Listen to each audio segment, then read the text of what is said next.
Hello and welcome to another session of the NRPSDesigner.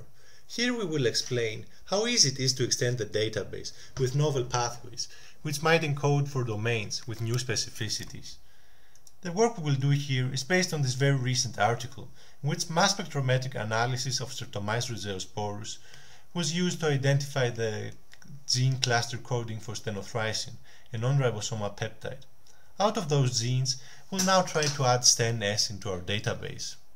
For this, we have to use the appropriate NRPSDesigner app, which is this one, and we'll start by copying the sequence and adding a small description, gene coding for stenothricin synthetase.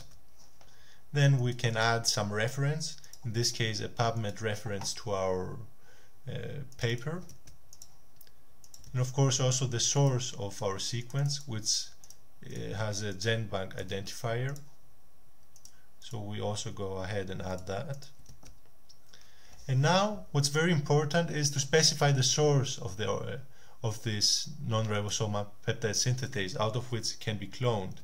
So if we search for roseosporus, we'll see it's not in the database, so we actually have to add it. So it's a species, so we'll look up its taxonomy ID, also add it here, and then the name of our species and the strain, and this is basically a bacterium producing NRP such as streptomycin and stenothricin. As you can see, it has now been selected, and similarly we'd have to add stenothricin, which now is already in the database. So once this has been done, we actually submit a request to the NRPSDesigner server. We add the pipeline based on Markov models, very similar to the one used by AntiSMES2, which detects domain in the coding sequence, as well as adenylation domains and their specificities. And then very soon we'll get an output of all domains available, and then we have to do a manual checking also against our PubMed reference to see whether the prediction was correct. So now you basically see how 17 domains were predicted. The first one is a C starter domain, which you can also see here that the C domain was predicted. And then when we look at the second domain, we already see a problem. So an adenylation domain was detected, but not one coding for cysteic acid, which was the one detected by mass spectrometric analysis. So we have to fix that, and we'll need to add cysteic acid. Again, we see it's not in the database, so we have to add this.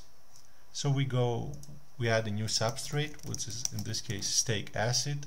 Here we need the L form, and then we need to go to PubChem and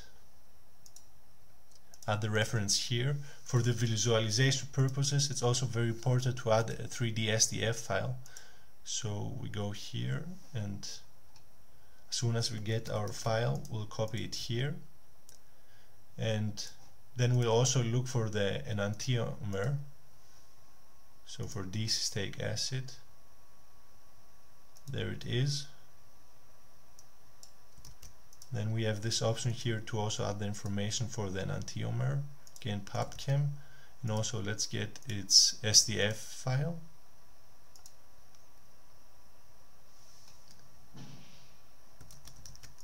And enter it here, and now we can submit the substrate, and it should be saved now in the database. So if we look for L-cysteic acid, it's now there. And now, of course not for the C domain, we'll need to add it for the adenylation domain, cysteic acid. And then we'll have to continue checking all the domains. So here we see that threonine is correct, and we keep going. Again, serine is also correct.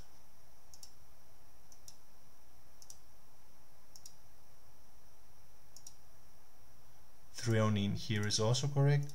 And here again we see in the automated prediction was not correct, since the mass spectrometric analysis showed that it is valine. So we also need to add valine here.